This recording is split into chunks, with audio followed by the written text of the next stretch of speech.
بسم اللہ الرحمن الرحیم۔ خواتین و حضرات، سورۃ یوسف کا میرا مطالعہ آج ہی مکمل ہوا ہے۔ میں چاہتا ہوں کہ کچھ اہم باتیں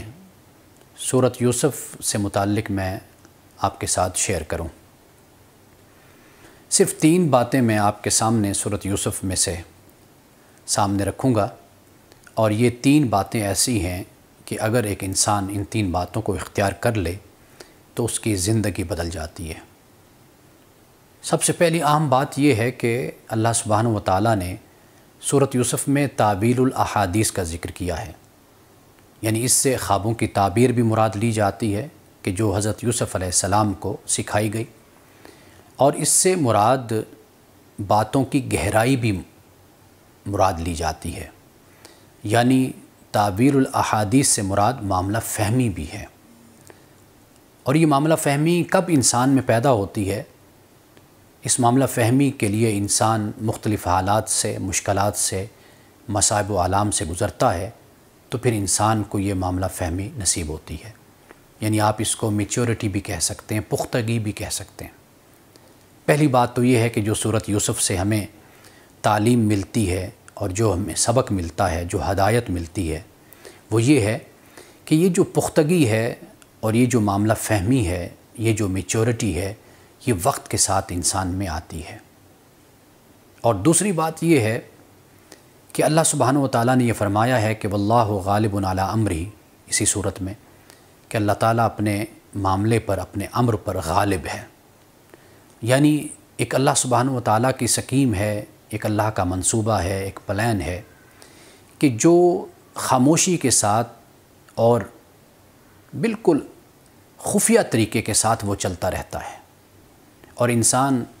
اپنی طرف سے جو کچھ بھی کرتا ہے وہ یہ سمجھتا ہے کہ میں بہت ہی کامیاب ہوں،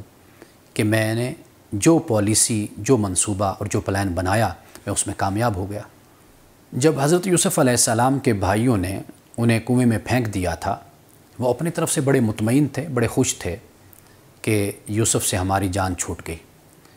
لیکن وہ یہ نہیں جانتے تھے کہ ایک پلان اللہ سبحانہ و تعالیٰ کا ہے، ایک سکیم اللہ کی ہے۔ اگر انہیں اللہ کی سکیم معلوم ہو جاتی تو وہ خود یہ چاہتے کہ یوسف کی جگہ وہ کنویں میں گر جائیں۔ تو یہ اللہ سبحانہ و تعالیٰ کی ایک خفیہ تدبیر ہوتی ہے کہ ایک طرف بندہ اپنا منصوبہ بناتا ہے، اپنا پلان بناتا ہے، اور دوسری طرف اللہ سبحانہ و تعالیٰ کا پلان ہوتا ہے۔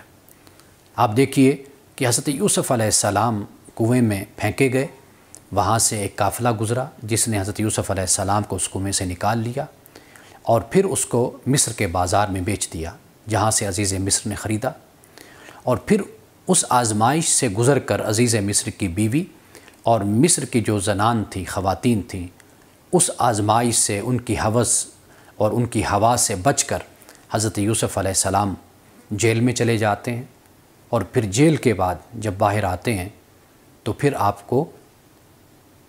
مصر کی جو سلطنت ہے اور مصر کی جو بادشاہت ہے وہ آپ کو دی جاتی ہے۔ اور پھر اس کے بعد حضرت یوسف علیہ السلام کے بھائی بھی کنعان سے آتے ہیں، کیونکہ وہ وقت اور وہ سال قحط کا سال تھا۔ تو اس طرح اللہ سبحانہ و تعالیٰ نے اپنی جو سکیم، اپنا جو منصوبہ اور پلان ہے اس کو اللہ نے چلایا، اور آخر کار جو اللہ کا منصوبہ ہے اور ارادہ ہے اور امر ہے وہ کامیاب ہوا۔ تیسری بات جو ہمیں سمجھ آتی ہے، یعنی جو اہم بات ہے، وہ یہ ہے کہ اس صورت میں 5 مقامات پہ اللہ سبحانہ و تعالیٰ نے محسنین کا ذکر کیا ہے، یعنی اللہ اس طرح محسنین کو اجر دیتا ہے، جزا دیتا ہے۔ محسنین سے مراد وہ لوگ ہوتے ہیں کہ جو کبھی بھی نیکی کی راہ کو ترک نہیں کرتے، احسان کے راستے کو نہیں چھوڑتے،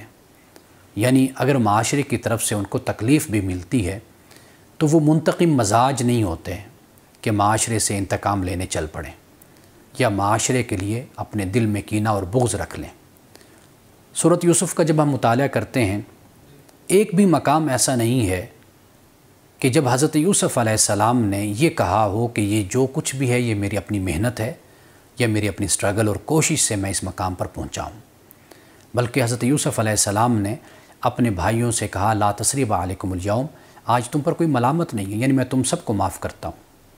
اور پھر آخر میں اللہ سبحانہ و تعالیٰ کی توصیف کی، اللہ کی تعریف کی، یعنی یہ جو کچھ بھی میرے پاس ہے یہ میرے خدا کا دیا ہوا ہے۔ یعنی سورۃ یوسف کا جب ہم مطالعہ کرتے ہیں تو یہ کم از کم 3 باتیں ہمیں ضرور سیکھنے کو ملتی ہیں۔ پہلی بات یہ ہے کہ میچورٹی انسان میں، پختگی انسان میں وقت کے ساتھ آتی ہے، اور تجربات اور مشاہدات اور مشکلات سے گزرنے کے بعد آتی ہے۔ اور دوسری بات جو اس سے حاصل ہوتی ہے وہ یہ ہے کہ اللہ سبحانہ وتعالیٰ کا اپنا ایک پلان، ایک منصوبہ، ایک امر اور ایک ارادہ ہے، وہی کامیاب ہوتا ہے۔ انسان کسی کے لیے جتنا بھی برا سوچ لے اور برا کر لے، جو اللہ تعالیٰ کا پلان اور منصوبہ ہوتا ہے ہمیشہ وہی کامیاب ہوتا ہے۔ تیسری بات وہ یہ ہے کہ نیکی کی راہ پر چلنے والے جو لوگ ہوتے ہیں، اللہ سبحانہ وتعالیٰ کبھی بھی ان کا اجر، ان کی جزا کو ضائع نہیں کرتا، اپنی طرف سے ان کو ہمیشہ انعام و اکرام سے نوازتا ہے۔